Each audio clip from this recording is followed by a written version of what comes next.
Hi friends, welcome back to മിയാനി kitchen. നമുക്കിന്നിവിടെ സിമ്പിളായിട്ട് ചക്കക്കുരു കൊണ്ട് അരപ്പൊന്നും അരയ്ക്കാതെ, തേങ്ങ ഒന്നും അരയ്ക്കാതെ സിമ്പിളായിട്ട് എളുപ്പത്തിലൊരു തേങ്ങാപ്പാൽ ഒഴിച്ചൊരു കറി വെക്കുന്നത് കാണിച്ചു തരാം. അപ്പോൾ ചക്കക്കുരു, മാങ്ങ, മുരിങ്ങക്ക എല്ലാം കൂടെ ചേർത്തിട്ട് ഒരു കറിയാണിത്. അപ്പം ഞാൻ ആവശ്യത്തിനുള്ള ചക്കക്കുരു തൊലിയൊക്കെ കളഞ്ഞ് കഴുകി വൃത്തിയാക്കി വെച്ചിട്ടുണ്ട്. ചട്ടിയിൽ വേവിക്കാൻ വേണ്ടി ആവശ്യത്തിന് വെള്ളം ഒഴിച്ച് വെച്ചിട്ടുണ്ട്. അതിലേക്ക് നമുക്ക് 2 പച്ചമുളക് കീറിയിട്ട് കൊടുക്കാം.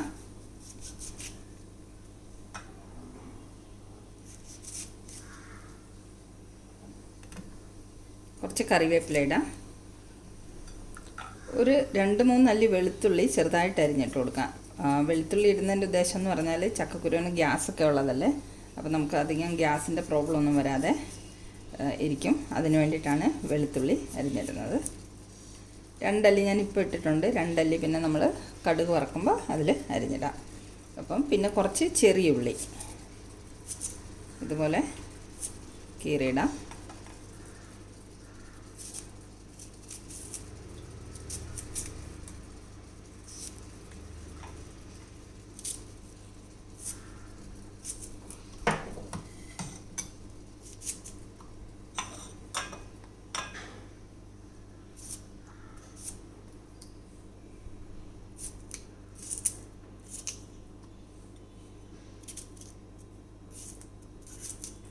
ഇപ്പോൾ ചക്കക്കുരുവിൻ്റെ ഒക്കെ സീസണല്ലേ, അപ്പോൾ ഇഷ്ടംപോലെ പല ടൈപ്പിലുള്ള കറികളും സ്നാക്സും ഒക്കെ ചക്കക്കുരു കൊണ്ട് നമുക്ക് ഉണ്ടാക്കാമല്ലോ.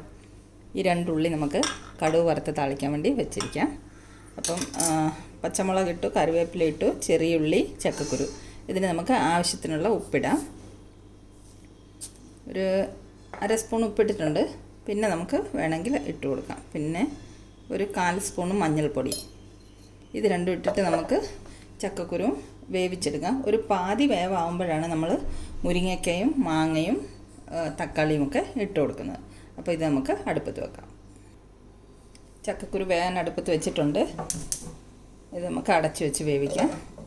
ഇത് വേകുമ്പോഴത്തേക്ക് നമുക്ക് ബാക്കിയുള്ള സാധനങ്ങളൊക്കെ തയ്യാറാക്കി വെക്കാം.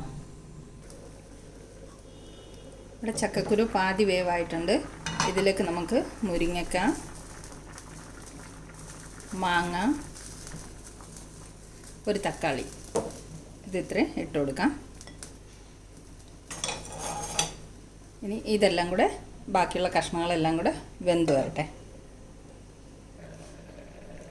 ചക്കക്കുരു, മാങ്ങ, മുരിങ്ങയ്ക്ക എല്ലാം നല്ലതുപോലെ വെന്ത് വന്നിട്ടുണ്ട്. ഇനി നമുക്കിതിലേക്കുള്ള മസാലകളൊക്കെ കടുക് വറുത്ത് അതിൽ വഴറ്റി ചേർക്കാം. പിന്നെ തേങ്ങാപ്പാൽ ചേർക്കണം.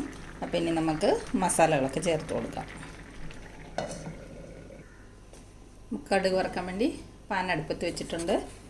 നമുക്ക് വെളിച്ചെണ്ണ ഒഴിച്ച് കൊടുക്കാം. ഒരു 2 സ്പൂൺ വെളിച്ചെണ്ണ ഒഴിച്ചിട്ടുണ്ട്.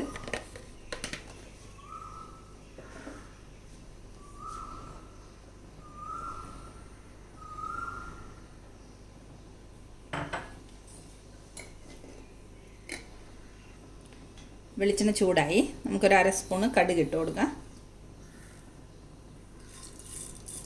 കടുക് പൊട്ടട്ടെ.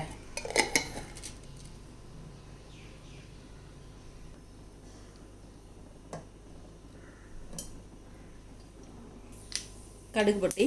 നമുക്കിതിലേക്ക് ചെറിയ ഉള്ളി അരിഞ്ഞത്, ഉണക്കമുളക്, കറിവേപ്പില, 2 അല്ലി വെളുത്തുള്ളി അരിഞ്ഞത്, ഇതെല്ലാം കൂടെ ഇട്ട് കൊടുക്കാം.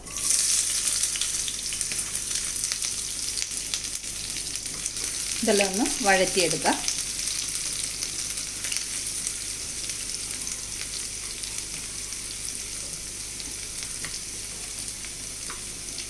മൂത്ത് വരട്ടെ.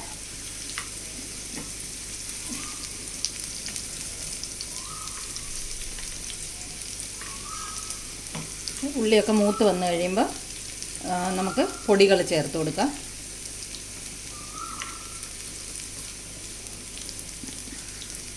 സാധാരണ രീതിയിൽ നമ്മൾ തേങ്ങയൊക്കെ അരച്ച് ചേർത്തല്ലേ ഇതുപോലെ കറി വെക്കുന്നത്. ഇത് തേങ്ങ ഒന്നും അരയ്ക്കാതെ തേങ്ങാപ്പാൽ ഒഴിച്ച് കറി വെക്കുന്ന രീതിയാണിത്. ഒക്കെ ഒന്ന് മൂത്ത് വരട്ടെ.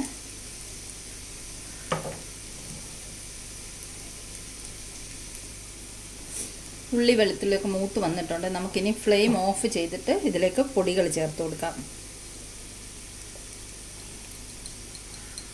ഒരു 1/4 സ്പൂൺ മഞ്ഞൾപ്പൊടി. 1/4 സ്പൂൺ മഞ്ഞൾപ്പൊടി നമ്മൾ ഓൾറെഡി ചക്കക്കുരു വേവിച്ചപ്പോൾ അതിലിട്ട് കൊടുത്തിട്ടുണ്ട്. പിന്നെ ഒരു ചെറിയ സ്പൂണ് മുളക് പൊടി, കുറച്ചും കൂടെ ഒരു 1.25 സ്പൂൺ മുളക് പൊടി. നമ്മൾ 2 പച്ചമുളക് ഇട്ടിട്ടുണ്ട്, അതിനനുസരിച്ച് മുളക് പൊടി ചേർത്താൽ മതി, എരിവനുസരിച്ച്. ഇനി ഒരു 1/4 സ്പൂണോളം കുരുമുളക് പൊടി,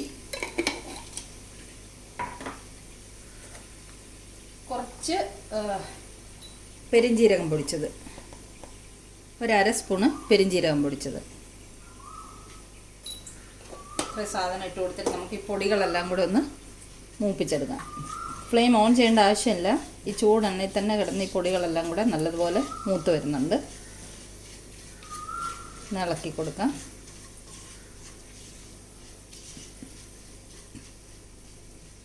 മസാലയെല്ലാം മൂത്ത് വന്നിട്ടുണ്ട്. ഇത് നമുക്ക് കറിയിലേക്ക് ചേർത്ത് കൊടുക്കാം.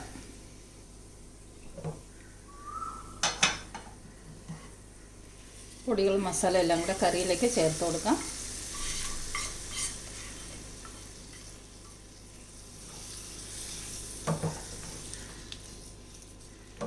ഇനി നമുക്കൊന്ന് ഫ്ലെയിം ഓൺ ചെയ്തിട്ട് ഒരു 2-3 മിനിറ്റ് ഇത് അടച്ച് വെച്ച് ഈ മസാലയൊക്കെ ഈ കഷ്ണങ്ങളിലൊന്ന് പിടിക്കാൻ വേണ്ടിയിട്ട് വേവിച്ചെടുക്കാം. കഷ്ണങ്ങളൊക്കെ ഓൾറെഡി വെന്തതാണ്, ഒന്ന് മിക്സ് ചെയ്ത് കിട്ടിയാൽ മതി. നല്ലതുപോലെ ഒന്ന് തിളച്ച് മിക്സ് ആകുന്നവരെ നമുക്കിത് അടച്ച് വെക്കാം. ഒരു 2-3 മിനിറ്റ് അടച്ച് വെക്കാം. കറി തിളച്ച് വന്നിട്ടുണ്ട്. ഉപ്പ് നോക്കിയപ്പോൾ ഉപ്പ് വളരെ കുറവാണ്, കാരണം മാങ്ങ ഒക്കെ ഇട്ടപ്പം പുളി കൂടിയല്ലോ, അപ്പോൾ ഉപ്പ് ഒത്തിരി കുറവാണ്. ഒരു 1/2 സ്പൂൺ ഉപ്പും കൂടെ നമുക്ക് ഇട്ട് കൊടുക്കാം.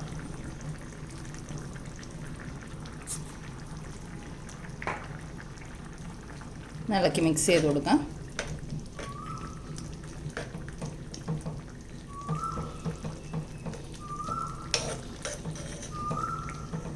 കറിയൊക്കെ നല്ലതുപോലെ തിളച്ച് വന്നിട്ടുണ്ട്.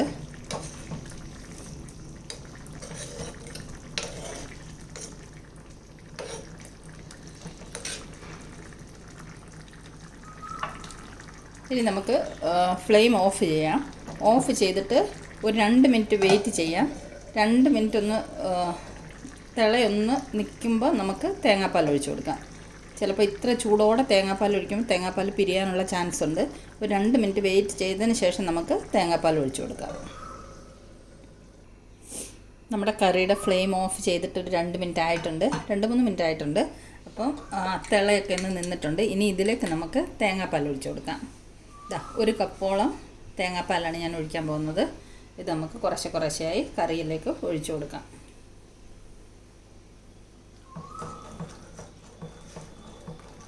ഇങ്ങനെ ഫ്ലെയിം ഓഫ് ചെയ്തതിന് ശേഷം തേങ്ങാപ്പാൽ ഒഴിക്കുകയാണെങ്കിൽ ഒരിക്കലും കറി തേങ്ങാപ്പാൽ ഒഴിക്കുമ്പോൾ പിരിഞ്ഞു പോകാൻ ചാൻസ് ഇല്ല.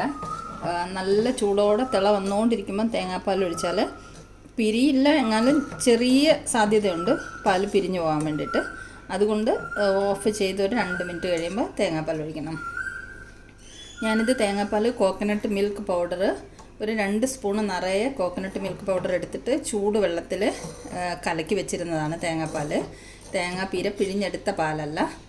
അപ്പം ഇത് കണ്ടോ, കറി നല്ല കുറുകി നല്ല ടേസ്റ്റി കറിയാണിത്. അപ്പോൾ തേങ്ങ ഒന്നും അരയ്ക്കാതെ ഇതുപോലെ തേങ്ങാപ്പാൽ ഒഴിച്ചിട്ട് ചക്കക്കുരു മാങ്ങ മുരിങ്ങയ്ക്ക തയ്യാറാക്കി നോക്ക്. ഭയങ്കര ടേസ്റ്റാണ് ഇതിന്. നമ്മുടെ അടിപൊളി തേങ്ങാപ്പാൽ ചേർത്ത ചക്കക്കുരു മുരിങ്ങയ്ക്ക മാങ്ങാക്കറി ഇവിടെ റെഡി ആയിട്ടുണ്ട്. നല്ല കുറുകിയ ചാറൊക്കെ ചോറുണ്ണാൻ നല്ലൊരു ടേസ്റ്റി കറിയാണിത്. അപ്പോൾ ഇതുപോലെ ഈ റെസിപ്പി ഇഷ്ടമായെങ്കിൽ ഒന്ന് തയ്യാറാക്കി നോക്ക്. നല്ലൊരു കറിയാണിത്. അപ്പം കുറച്ച് ചക്കക്കുരു ഇന്നലെ വാക്കിംഗ് പോയപ്പോൾ പഴുത്ത ചക്ക ഒരു വണ്ടിയിൽ വിൽക്കുന്നുണ്ട്. അപ്പം ചക്കയുടെ വില ചോദിച്ചപ്പം 1 കിലോ പഴുത്ത ചക്ക 320 രൂപ. അപ്പോൾ പിന്നെ ചക്കയിൽ നിന്ന് ചക്കക്കുരുവിലേക്ക് പോയി. അപ്പോൾ ചക്കക്കുരുവിൻ്റെ വില ചോദിച്ചപ്പോൾ 120 രൂപ 1 കിലോ എന്ന് പറഞ്ഞു. അപ്പോൾ കുറച്ച് ചക്കക്കുരു വാങ്ങി. അപ്പോൾ ഇത് കറി വെക്കാൻ കുറച്ചെടുത്തിട്ട് ബാക്കി ഒരു ചായക്ക് വേണ്ടിയിട്ടൊരു സ്നാക്ക് ഉണ്ടാക്കാൻ വേണ്ടി വെച്ചിട്ടുണ്ട്. അതിനി നമുക്ക് ഒരു സ്നാക്ക് ഉണ്ടാക്കണം ബാക്കി ചക്കക്കുരു കൊണ്ട്. അപ്പോൾ ഇത് ഒരു അടിപൊളി കറിയാണ്. ഇതുപോലെ എല്ലാവരും ഒന്ന് തയ്യാറാക്കി നോക്കണം. അപ്പോൾ വീഡിയോ ഇഷ്ടമായെങ്കിൽ വീഡിയോ ഒന്ന് ലൈക്ക് ചെയ്യുക, ഷെയർ ചെയ്യുക, സബ്സ്ക്രൈബ് ചെയ്യുകയും ചെയ്യണേ. അപ്പം നമുക്ക് മറ്റൊരു സിമ്പിൾ റെസിപ്പിയുമായിട്ട് വീണ്ടും കാണാം. Thank you for watching the video.